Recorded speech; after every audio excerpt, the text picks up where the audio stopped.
How is it going, guys? It's tough. সকালে ঠান্ডা, uphill climbing, a bit tough, but we're getting it gradually. We will get through this. Okay. No worries. Palash, all good? All right? Tough. Okay. আজকের আবহাওয়াটা একটু অন্য ধরনের, একটু কঠিন গতকালের চাইতে। বাতাস অনেক বেশি। আমরা আশা করছি এটা ওভারকাম করবো। Yep. একটু হাঁটলে বডি হিট জেনারেট করবে, then it should be fine.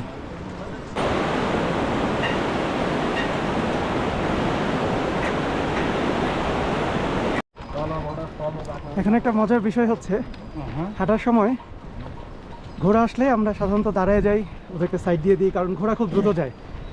এখন যেটা হয়েছে, আমাদের সামনে এক পাল ঘোড়া আছে, এরা এত স্লো যাচ্ছে যে ওদের থেকে আমাদের হাঁটা স্পিড বেশি, এবং ওদের কারণে আমাদেরকে এখন স্লো যেতে হচ্ছে। সো আমি এখন যেটা করবো, চেষ্টা করতেছি ঘোড়াকে ওভারটেক করার। প্রায় আধা ঘন্টা হয়ে গেল আজকে আমরা হাঁটা শুরু করছি। আজকে কিন্তু আমি হাঁটতে গিয়ে একটা এক্সট্রা এনার্জি ফিল করতেছি, এবং এটার কারণ হচ্ছে কালকে আসলে আমরা একটা ব্র্যান্ড নিউ জুতা পরে হাঁটা শুরু করছিলাম। জুতার সিল ব্রেক ছিল না, যার কারণে মনে হচ্ছিল যে এখানে ঘষা লাগতেছে, ওখানে ব্যথা লাগতেছে, ইত্যাদি ইত্যাদি।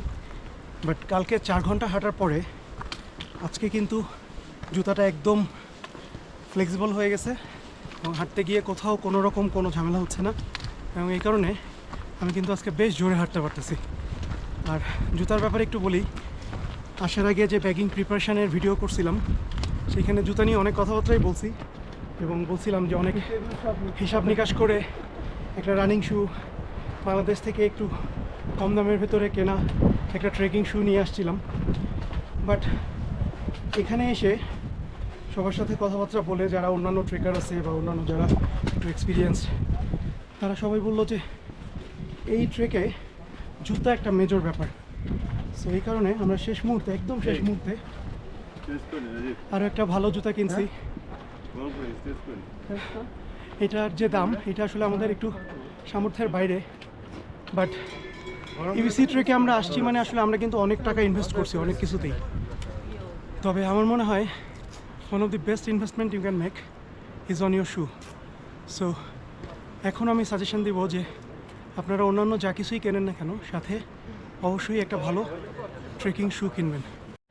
ইবিসি ট্রেকে এইরকম পাথর অনেক চোখে পড়বে, যেখানে বুদ্ধিস্ট স্ক্রিপচার থাকে, এবং এটা নিয়ম হলো এরকম পাথর থাকলে সেটার বাম পাশ দিয়ে যেতে হবে, ডান পাশ দিয়ে যাওয়াটা আসলে একটু ডিসরেসপেক্টফুল।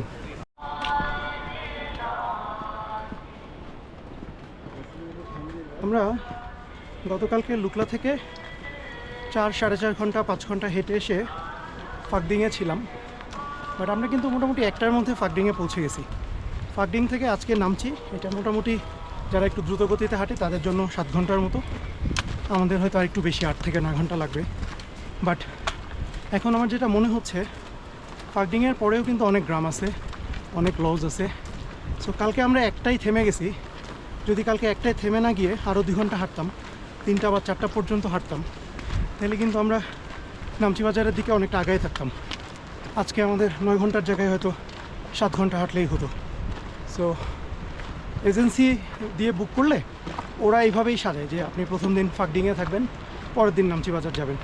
বাট আমার মনে হয় যে আপনি যদি এজেন্সির সাথে কথা বলেন যে প্রথম দিন আমি 4 ঘন্টার জায়গায় 6 ঘন্টা হাঁটবো, আমাকে ফাকডিংয়ের পরে অন্য কোনো একটা ভিলেজে রাখো, সেটাও কিন্তু সম্ভব। সেক্ষেত্রে সেকেন্ড ডেতে আপনার নামচি বাজার যাওয়াটা ইজি হবে। So this is another practical tips for you guys, okay? রাস্তা দিয়ে যাওয়ার সময় এরকম কিছু কিছু দোকান আছে যেখানে কিছু ফ্রুটস, গাজর, মূলা এইসব বিক্রি হচ্ছে বেসিক্যালি। তো বিদেশি একটা কাপল যাচ্ছিল, ওরা মূলা আমার ধারণা চেনে না, ওরা দেখছে যে সাদা লম্বা, ওরা ভাবছে যে জিনিসটা বোধহয় খেতে ভালোই। তো ওরা জিজ্ঞেস করতেছে হুইচ ফ্রুট ইজ দিস, মানে এটা কী ফল। দেন ওইখানে একটা পুচ্ছি ছিল, ও বলতেছে this is studies, very tasty, very tasty. আর একটা মূলার দাম 100 rupee. Please go head, no problem. So মানে বিদেশিদের একদম মূলা ধরাই দিল 100 টাকায়। আমি দূর থেকে হাসতেছি, মানে আমার ইচ্ছা হচ্ছিল যে আমি ওদেরকে বলি যে জীবনে কখনো মূলা খাইছো, না খাইলে কিনো না, গাজর কেনো। পরে ভাবলাম যে থাক, ওদেরকে ঠিকই শিখতে দেই। বেচারা 100 টাকা বিক্রি হচ্ছিল, খাওয়ার বিক্রিটা বন্ধ করি কেন। তুই সাজে কিছু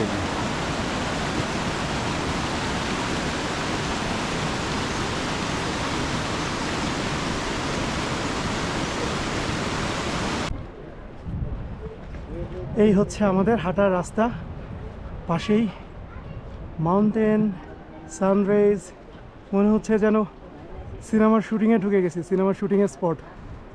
পলাশ, লেটস কিপ মুভিং। 45 মিনিট হাঁটার পরে আমাদের কিন্তু রীতিমতো গরম লাগতেছে। আমরা প্রথমে আমি আর পলাশ চেঞ্জ করলাম, এখন রাজীবও চেঞ্জ করে ফেললো। এখন আমরা শুধু টি শার্ট পরে বা ফুল স্লিভ একটা টি শার্ট পরে হাঁটবো সারাটা দিন।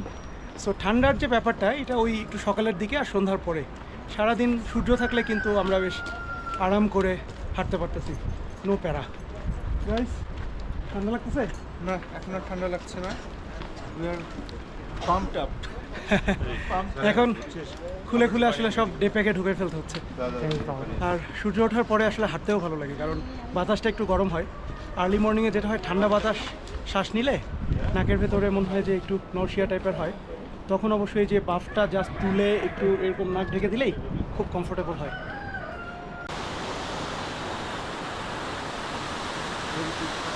এখানে আমরা একটা স্নোক্যাপ মাউন্টেন দেখতেছি, এটা সম্ভবত 6000+ মিটার, 6600 মিটার, আর এটার নাম হচ্ছে থামসের খু।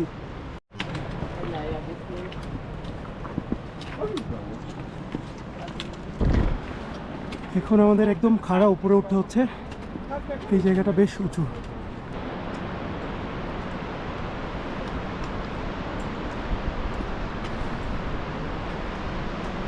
এখানে অনেকটাই আপহিল অ্যান্ড ডাউনহিল করতে হচ্ছে, তবে ভালো যেটা সেটা হচ্ছে যে মোটামুটি সিঁড়ির মতো করা, অনেকটাই অন্নপূর্ণা বেস ক্যাম্পে আমরা যেরকম পাইছিলাম।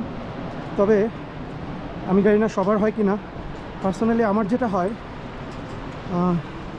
ওঠার সময় কোনো সমস্যা হয় না, বাট যখন সিঁড়ি দিয়ে নামতে থাকি তখন আমার হাঁটুতে আমি একটু ফিল করি যে something is going on, I don't know how to express. So এইটা প্রিভেন্ট করার জন্য আমি যেটা করি, নি ক্যাপ পরি, এবং এই নি ক্যাপ দারুণভাবে সাপোর্ট করে। তো আমি এখন যে নি ক্যাপটা ইউজ করি, এটা অনেকটা টাইট মোজার মতো, প্যান্টের নিচে আমি একবারে পরে ফেলি। বাট এটার একটা অসুবিধা হচ্ছে, আমি যখন একটু দাঁড়াচ্ছি বা টি হাউসে ব্রেক নিচ্ছি, তখন চট করে খুলে ফেলা যায় না, কারণ এটা খুলতে গেলে প্যান্ট খুলতে হবে, জুতা খুলতে হবে। তো এইবার আমি ভাবলাম, আমরা কাঠমান্ডুতে কিছু নি ক্যাপ দেখলাম যেটা আসলে প্যান্টের ওপর দিয়েই পরে ফেলা যাবে, আর ওইটার নি সাপোর্টটা আরও চমৎকার। সো নেক্সট টাইম কোনো বড় ট্রেকে গেলে আমি ওই রকম একটা নি ক্যাপ কিনে ফেলবো। আমরা আসলে অনেকগুলো সিঁড়ি উপরে উঠে আসলাম, এখন কিন্তু একটু হেভি ব্রিথ হচ্ছে। বাট এই যে আলপাইন জঙ্গলের ফাঁক দিয়ে স্নো ক্যাপ মাউন্টেন দেখা যাচ্ছে, এটা আসলে সব ক্লান্তি দূর করে দেয়।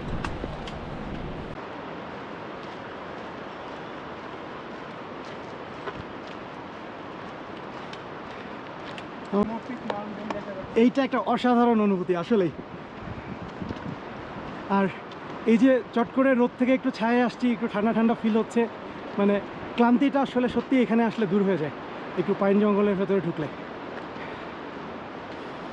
Look at that mountain. এইখানে বিশাল একটা ওয়াটারফল, বাট তার থেকে বড় যেটা সেটা হচ্ছে যে এখানে এসে একটা ছোট লেকের মতো হয়েছে, এবং এখানে পান্না সবুজ পানি, পাথর দেখা যাচ্ছে। আর এই জায়গায় আমরা দাঁড়াইতে একটু বাধ্য হয়েছি, একে তো ছবি তুলতে চাচ্ছিলাম, প্লাস এখানে বিশাল একটা ঘোড়ার পাল যাচ্ছে, এবং আমি দেখতেছি বাতাসে ধুলা উঠতেছে। That's why I put my buff over my nose. এইটা কিন্তু আসলে দরকার। এইটা যদি আপনি এই সময় সময়ে বাফ ইউজ না করেন, তাইলে কিন্তু এই ধুলাবালি ঢুকে আপনার একটা কফের মতো হবে, যেটাকে সবাই বলে কুম্ভ কফ। তার মানে হচ্ছে এই এভারেস্ট রিজিয়নটার নাম হচ্ছে, লোকাল নাম হচ্ছে কুম্ভ রিজিয়ন। এই রিজিয়নে ঢুকলে আপনি যদি বাফ ইউজ না করেন, আপনি যদি আপনার ধুলাবালি প্রোটেক্ট না করেন, তাহলে কিন্তু আপনার একটা কফ হবে এবং এটা সারবে না। এটা যতক্ষণ না আপনি কাঠমান্ডুতে ব্যাক করতেছেন ততক্ষণ সারবে না। তো এই কুম্ভু কফ এটা আসলে বেশ ডেঞ্জারাস এবং প্যারাদায়ক আর কি। তো এটা থেকে বাঁচার জন্য এই বাফ ইউজ করাটা খুব জরুরি। ঘোড়া আসলেই আমরা একটু ফাঁকা করে দাঁড়াচ্ছি, ফাঁকা জায়গা দেখে, যাতে ঘোড়ার আমাদের মধ্যে একটু ডিস্টেন্স থাকে। বাট এত বেশি ঘোড়া এই রাস্তায় চলাচল করে, তাই নো থ্যাংক ইউ, যে ঘোড়ার জন্য যদি প্রতিবার দাঁড়াই অনেকটা টাইম কিল করে। সো এখন আমরা ডিসিশন নিছি যে ঘোড়া দেখলে আমরা এক পাশ দিয়ে হাঁটতেই থাকবো। ঘোড়াগুলো ভালো, আসলে ওরা ধাক্কা টাক্কা দেয় না, মানুষ দেখলে ওরা রুট চেঞ্জ করে, লেন চেঞ্জ করে এক লেনে চলে যায়। সো আমরা ঘোড়া দেখে আর থামবো না। We are approaching another suspension bridge. This one is big. This one is big and curvy. And it's shaking quite a bit. I can hold the camera now, but not sure I can hold the camera when I'm in the middle. But let's see. But one important thing is, suspension bridge যখন আমরা cross করি, আমাদের একদম make sure করতে হবে যে উল্টা পাশ থেকে কোনো ঘোড়া বা ইয়ার কিচ্ছু আসতেছে না। Oh my god, look at this river here. Oh my god, this is huge. The river, Dukkushi river, এখানে মানে পানির স্রোত রীতিমতো ভয়ঙ্কর। The current is severe current here.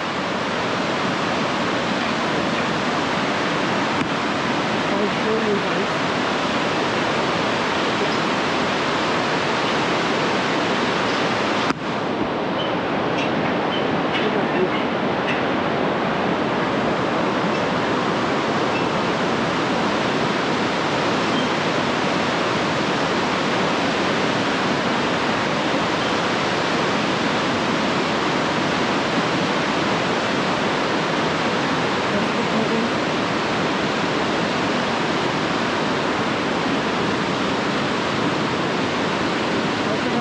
ব্রিজের উপরে আসলে দাঁড়ানো যাবে না, কারণ প্রচুর মানুষ আসতেছে। এটা এতখানি চওড়া যে মাত্র 2 জন মানুষ পাশাপাশি যাওয়া যায়। তো আমি যদি এক জায়গায় দাঁড়ায় ছবি বা ভিডিও করার চেষ্টা করি, তাহলে কিন্তু আসলে আমার পেছনে লাইন পড়ে যাবে। আর যেহেতু ব্রিজটা কাঁপে, কেউই আসলে এখানে দাঁড়াতে চায় না, সবাই চায় একটু তাড়াতাড়ি ক্রস করে বের হয়ে যেতে। আমরা এখন সাগরমাথা ন্যাশনাল পার্কের ভেতরে ঢুকবো। এখানে সুন্দর গেট বানানো আছে, সবাই এখানে আসলে একটা ছবি তুলতে চাচ্ছে এই সাইনবোর্ডের সাথে।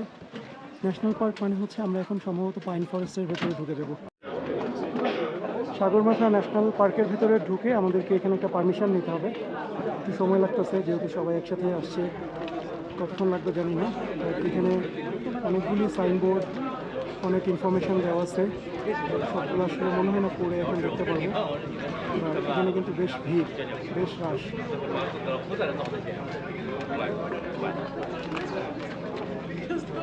বাট যেহেতু সময় একটু লাগবেই, সুতরাং it's a perfect opportunity to get something to raise your energy. So আমরা এখানে ব্যাগ খুলে চকলেট বের করে একটু চকলেট খাবো।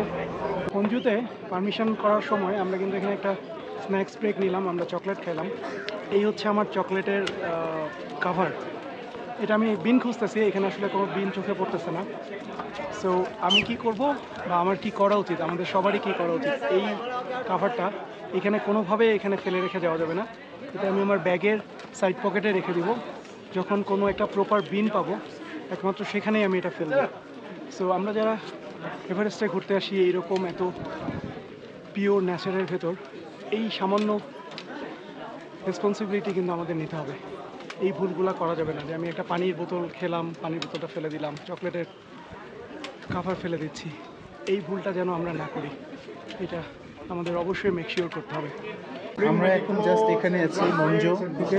Will follow this train, this is Namche actually, then will go upward to Dingboche and will follow this route and will go, that is Gorakshep and the Kalapathar.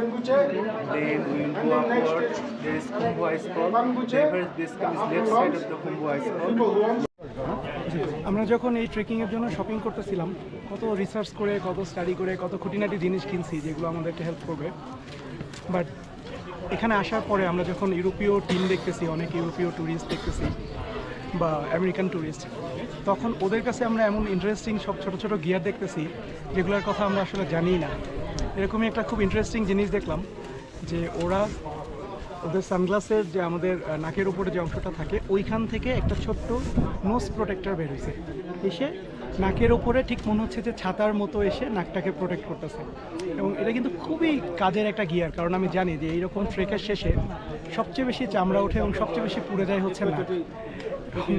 ওইটা দেখে আমার মনে হচ্ছিল যে আমি ওদেরকে বলি যে ভাই তোমাদের কাছে কি এক্সট্রা আছে, আমাকে একটা প্লিজ দাও।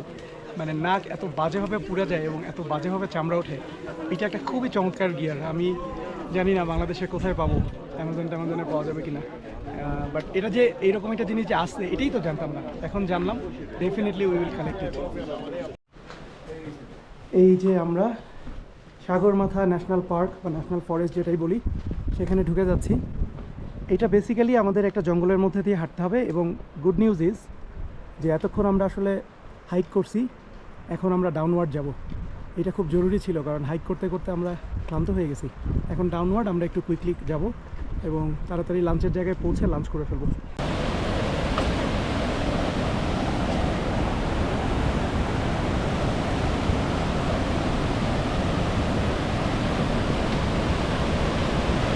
Look at this place.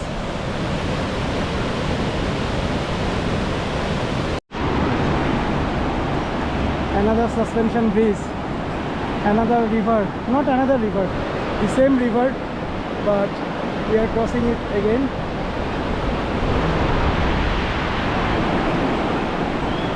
And this way, all the way. So let's keep going.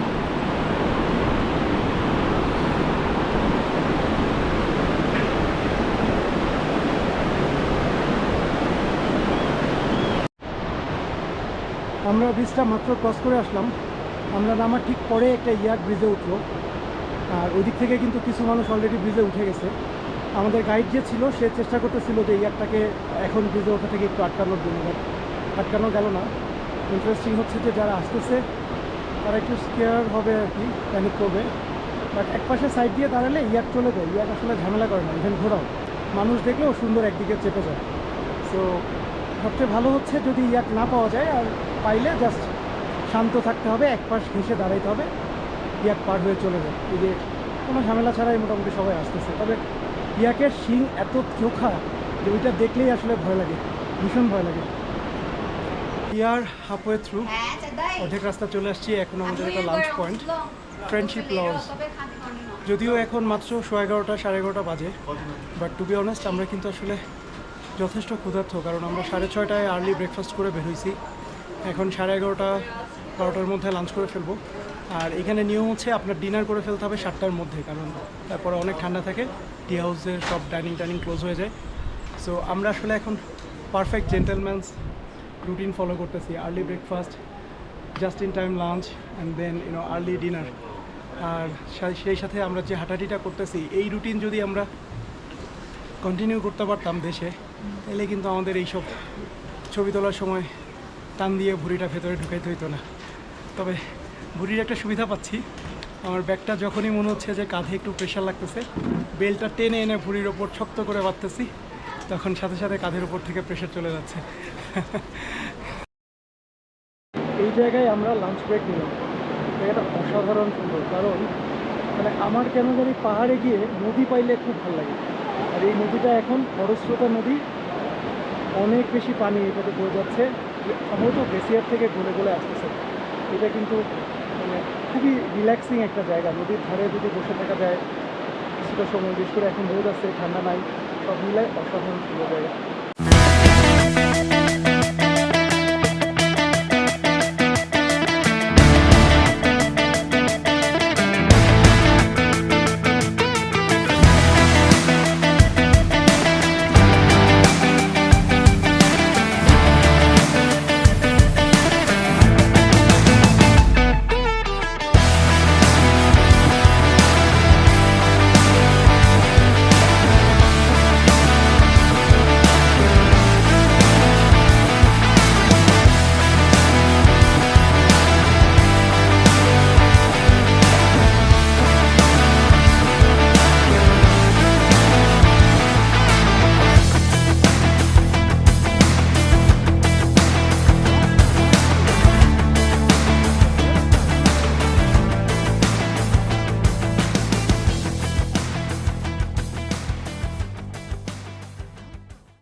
সকালে হাঁটা শুরুর পর থেকেই আমরা মোটামুটি কন্টিনিউয়াসলি হাইক করতেছিলাম, আপহিল যাচ্ছিলাম। লাঞ্চ পর্যন্ত আপহিল করে লাঞ্চের পর থেকে এই 20 মিনিট আমরা একটু ডাউনহিল করে এখন ফ্ল্যাটল্যান্ডে হাঁটতেছি। হাঁটতে হাঁটতেই উপরের দিকে তাকিয়ে দেখি একটা উঁচু পাহাড়ের ওপরে কতগুলো ঘরবাড়ি দেখা যাচ্ছে। তো আমি আমার গাইডকে জিজ্ঞেস করতেছি যে ওইটা কোন জায়গা, আমরা তো ওখানে যাবো না নিশ্চয়ই। সে বলে না, আমরা ওখানেই যাব, এবং ওইটা নামছিও না, ওইটার পরে আরও যেতে হবে নামচি পৌঁছানোর জন্য। এখন কিন্তু ওইটা দেখার পরে রীতিমতো ভয় লাগতেছে, মনে হচ্ছে কী করে ওই উঁচুতে উঠবো। বাট এটা তো খারাপ না, আসলে ঘুরে ঘুরে ঘুরে ঘুরে উঠতে হবে। But still today is going to be very very challenging. আমরা আরও একটা সাসপেনশন ব্রিজের কাছে চলে আসছি। এখানে বেসিক্যালি দুইটা সাসপেনশন ব্রিজ, একটা নিচে তার উপরে আরেকটা। ছোটোটা একটু পুরাতন, আর নতুনটা সরকার রিসেন্টলি বানাইছে, এবং এটার নাম দিছে Hillary bridge, Edmund Hillary I think, সেই থেকে ওনার নামে এটা নামকরণ করা হয়েছে। তো আমরা এখন ওই ডাবল সাসপেনশন ব্রিজের উপর দিয়ে যাব। বাট তার আগে একদম খাড়া উপরে উঠে যেতে হবে, কিছুটা সিঁড়ি, কিছুটা বোল্ডার, একদম খাড়া, অলমোস্ট 60-70 ডিগ্রি খাড়া উঠে যাচ্ছি আমরা। স্ট্রেসফুল।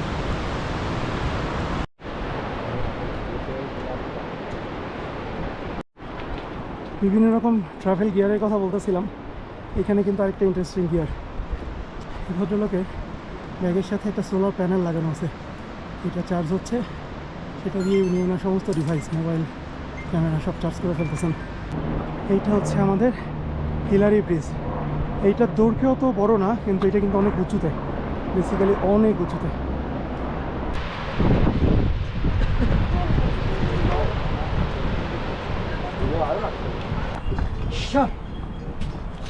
এইটা এত খাড়া যে ঘোড়াও যে টানা উঠে যাচ্ছে তা না, ঘোড়া এখানে এসে একটু দাঁড়াচ্ছে, এরপরে আবার উঠতেছে।